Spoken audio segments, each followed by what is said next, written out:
AITA for kicking my wife out after discovering her secret messages with another man, even though she swears it was just emotional. You ever get that gut feeling, the kind that creeps up on you quietly, whispers something's wrong, and refuses to leave?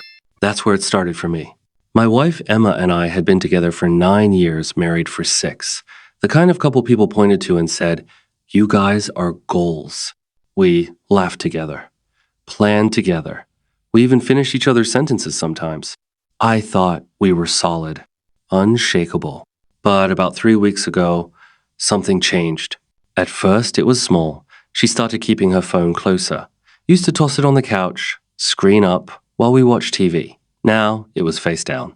Notifications off. Always locked. I told myself not to be paranoid. People deserve privacy, right? Then came the late-night work messages. She'd smile faintly at her screen, fingers flying, and when I asked who it was, she'd say, "Just Mark from accounting. He's stressing about a project." Her tone was light, casual, but her eyes, they didn't match. There was a flicker of something behind them. Guilt, maybe. Or excitement. I couldn't tell. She started showering as soon as she came home, too. That used to be our time she'd tell me about her day while I made dinner. But now she'd breeze past me, mutter a tired, "Hey," and vanish into the bathroom before I could even ask how work was. I tried to ignore it, tried to convince myself I was imagining things. But when someone you love starts slipping away, you feel it in your bones. One night, she fell asleep on the couch, her phone on the coffee table. For a few minutes, I just sat there, staring at it. I swear, my heart was pounding so loud I could hear it echoing in the room. I didn't want to look. I really didn't. But the truth was sitting right there, locked behind that black screen, and I needed to know. So I picked it up. When I unlocked it, my world cracked open. My hands were shaking as I scrolled through her phone. I didn't even know what I was looking for, maybe a text that would calm me down, prove I was just being paranoid. But instead, I found him. Mark, her coworker, the stressed guy from accounting. Their chat wasn't just work-related, it was alive. Dozens of messages. A thread stretching back weeks. I started reading from the top, heart hammering against my ribs. Is greater than, "You make the long hours worth it. I wish I could fall asleep next to you tonight. You understand me in ways no one else does." Each line hit like a punch. My stomach twisted. It wasn't about sex, it was worse. It was intimate. The kind of connection that once belonged to us.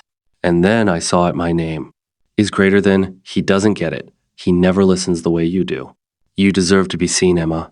You're too good to feel invisible. I just froze. Reading that felt like being erased from my own marriage. I remember looking at her, asleep beside me, peaceful, innocent, while those words echoed in my head. My throat tightened. I couldn't breathe. I couldn't even look at her the same way anymore. I didn't sleep that night. I sat in the dark, scrolling through every message, every emoji, every "I miss you." And the whole time, I kept thinking, when did I lose her?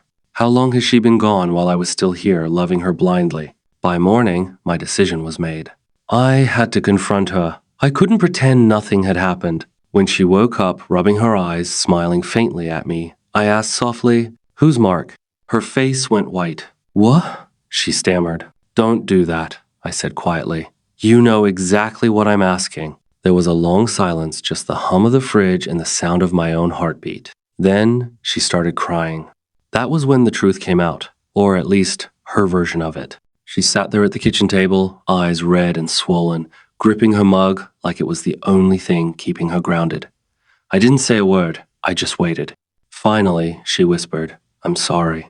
I didn't react. I couldn't. The words meant nothing yet. Then came the flood.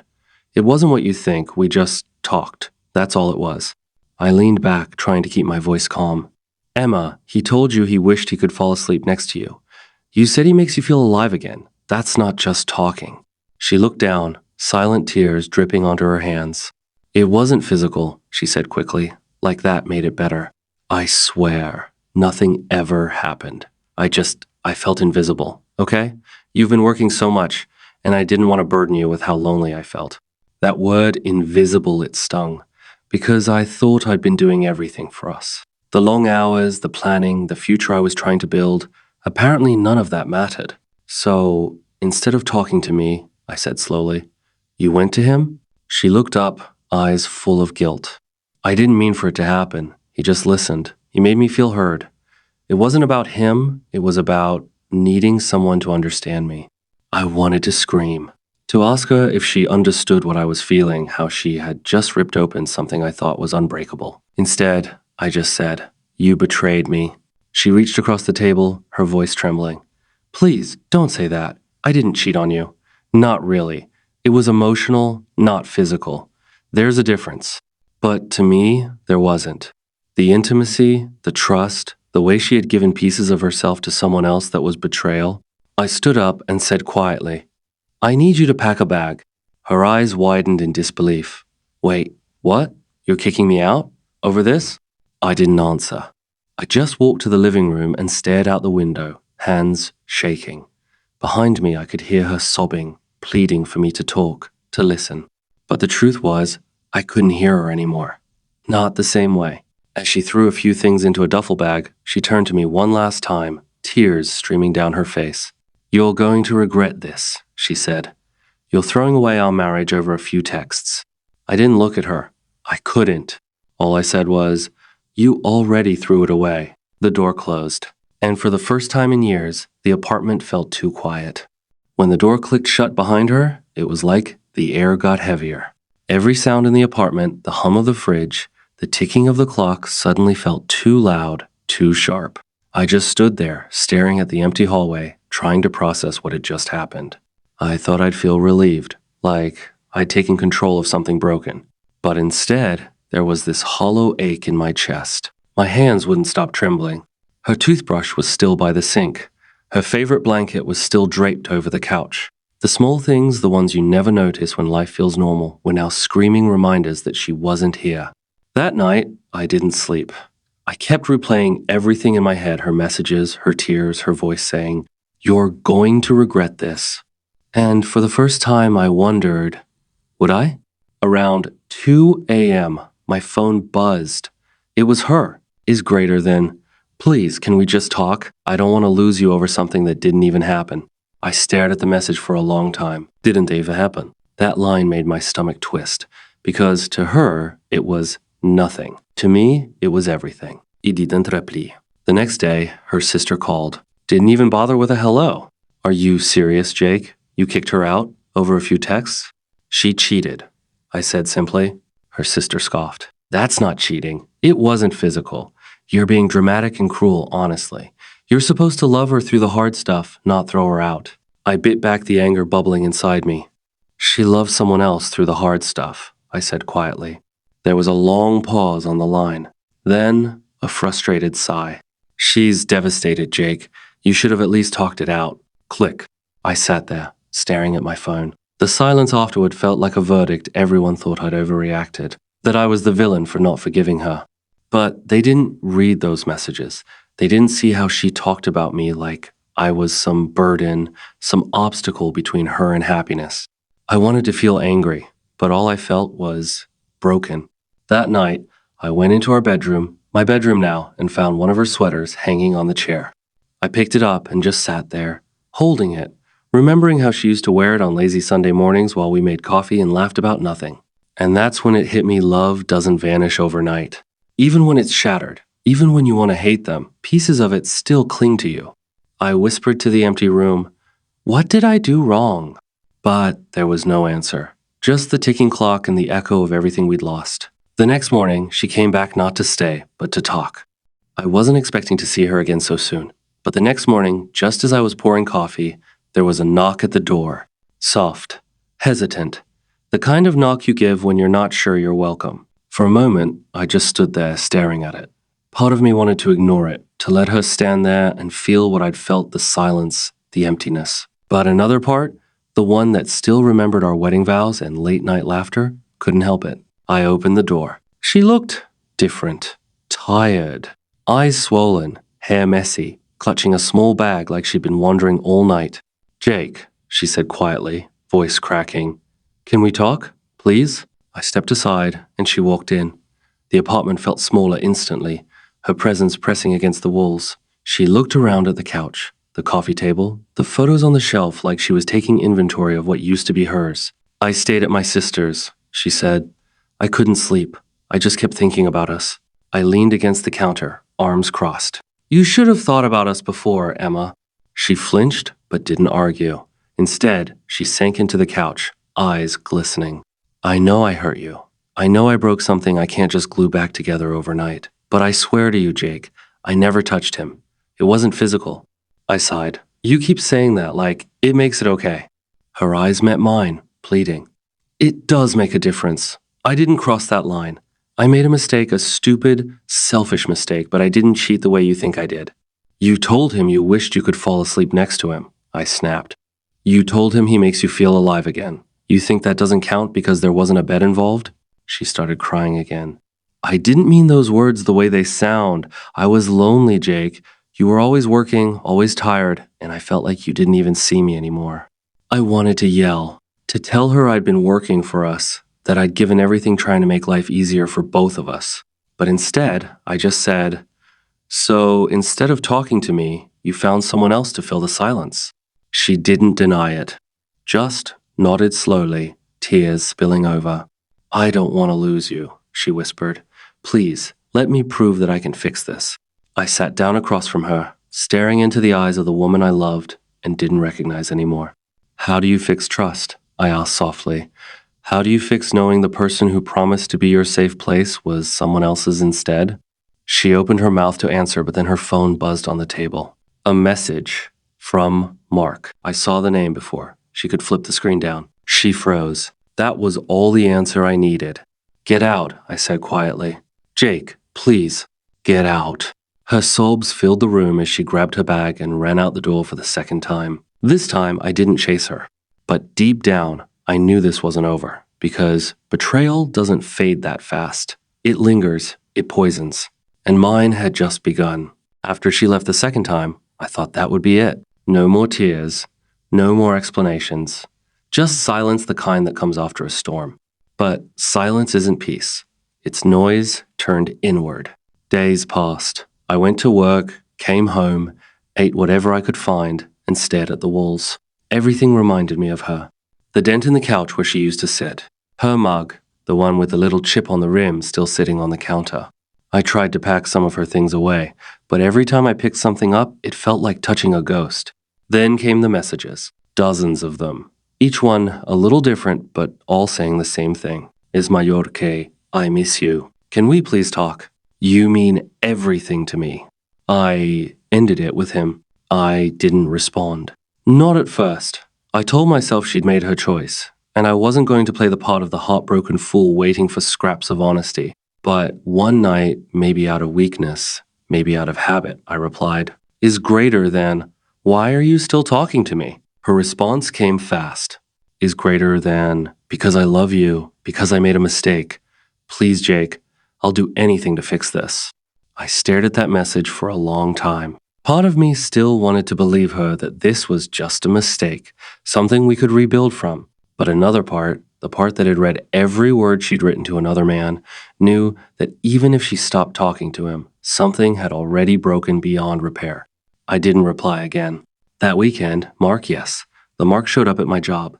I didn't even recognize him at first. Just some guy waiting in the lobby, hands in his pockets, nervous as hell. Then he said, Jake? I froze. You've got to be kidding me. He swallowed hard. I just want to explain. Explain? I stepped closer, barely containing myself. Explain how you were texting my wife every night, telling her she deserves better? He didn't look smug or confident. He looked ashamed. I didn't mean for any of it to go that far. She told me things were bad between you two. I thought I was helping. Helping? I laughed a hollow, bitter sound. You helped destroy my marriage. He flinched, but didn't argue. I'm sorry, he said quietly. She cut it off. She said she wanted to fix things with you. I just thought you should know. I stared at him, searching his face for a lie, but he seemed genuine, pathetic even. The kind of guy who gets lost in a fantasy and realizes too late that it's not real life. I turned and walked away. That night, I sat in the dark again. No TV, no music, just me and my thoughts. She said she'd ended it. He said the same, but all I could think about was how easily it had started in the first place. If she could fall into someone else's arms emotionally once, what would stop it from happening again? My phone buzzed one last time that night. is greater than, I'm outside. Please, Jake, let me in. I stood there at the door, my hand hovering over the knob, heart pounding. Part of me wanted to open it. Part of me wanted to never see her again. I took a deep breath and turned the handle. When I opened the door, she was standing there drenched from the rain, shivering, eyes swollen from crying. She looked like someone who had finally realized the gravity of what they'd lost. For a second, all the anger I'd built up dissolved into something else, pity, maybe even love. Jake, she whispered, her voice trembling. Please, just let me talk. Please. I stepped aside silently. She walked in, dripping water onto the floor, clutching that same old tote bag like a lifeline. The room smelled faintly of rain and heartbreak. She didn't sit. She just stood in the middle of the living room, breathing hard, like she was gathering the courage to say something big. I ended it, she said finally. For good this time. I blocked him, deleted everything. I told HR I don't want to be on the same projects anymore. I just stared at her. You think that changes anything? It has to, she said, her voice cracking. I made a mistake, Jake. A horrible, selfish mistake. But I didn't sleep with him. I didn't love him. I was lonely. And I let that loneliness blind me. Her words hit me like shards of glass, small but cutting. She stepped closer. I'll go to therapy. Couples counseling, whatever it takes. Just don't give up on us, please. You're my husband. I looked at her, really looked at her. The woman I'd fallen in love with was still there somewhere behind those tear-streaked eyes. The woman who used to dance barefoot in the kitchen, who'd fall asleep on my chest during movie nights. But so was someone else, someone who had looked for comfort in another man. I don't know if I can trust you again, I said quietly. She nodded slowly. Then let me earn it back. I wanted to believe her so badly. My heart was begging me to say yes, but my mind, my pride, kept screaming no. Trust isn't something you earn back with promises, I said. It's something you protect before it breaks. She broke down, sobbing uncontrollably. I'll do anything. Please, Jake, don't end us over this. Her words hung in the air like smoke. I took a deep breath, feeling tears sting my own eyes. Emma, you already ended us the moment you let someone else into what was supposed to be ours. She shook her head violently. No, I can fix it, I swear. Just don't make this final. And that's when she did something that shattered me even more. She stepped forward and hugged me hard, her face pressed against my chest, her arms shaking as she whispered, I still love you. And God help me. I hugged her back. For a moment, everything felt like it used to the warmth, the familiarity, the comfort of what once was. But then reality came crashing back. I pulled away and whispered, You should go. Her eyes filled with fresh tears. Is that it? After everything we've been through? I nodded, voice barely above a whisper. I think we've already reached the end. She stood there for a few seconds, like she was waiting for me to change my mind. But when I didn't, she slowly turned and walked to the door. And when it closed behind her, I knew it was for good this time. Or, at least, that's what I thought. Because the next morning, I woke up to something that changed everything. The next morning, sunlight crept through the blinds, hitting the empty side of the bed, her side. For the first time, I didn't feel that gut-wrenching ache, just silence. The kind that comes after the storm has finally passed. I got up, made coffee, and sat at the table, staring blankly at my phone. That's when I saw one new message from Emma. No apology, no begging, just a single text. It's greater than, you were right. I broke something I can't fix. I'm sorry. I read it 3 times, simply, honest, final, and somehow that hurt more than all the others combined. I didn't reply, not because I hated her, not even because I didn't care anymore, but because I finally understood some things can't go back to the way they were, no matter how much you want them to. Later that day, I started packing the rest of her things. Each item told a story. Her sweater from our first trip together, the photo frame she insisted on buying, a pair of slippers she always left by the door. As I folded the last of her clothes, I realized that closure doesn't come when someone apologizes. It comes when you stop waiting for an explanation that will never make it right. In the days that followed, her sister called once more. This time, she didn't sound angry, just tired. She's moving in with our parents, she said. She's not doing great, Jake. I swallowed hard, my chest tightening. I hope she finds peace, I said quietly. We both need it. There was a pause. Then her sister whispered, You did what you had to do, before hanging up. That night, I went out to the balcony and watched the city lights flicker in the distance. 9 years of memories laughter, fights, quiet mornings, all condensed into a single lesson. Love isn't just about staying, it's about protecting what's sacred. And once that trust is broken, even love can't always bring it back. I took one last deep breath and whispered into the night, I forgive you, Emma, but I can't be with you. And for the first time in weeks, I felt something close to peace. Thanks for listening. Don't forget to like, subscribe, and share for more dramatic stories.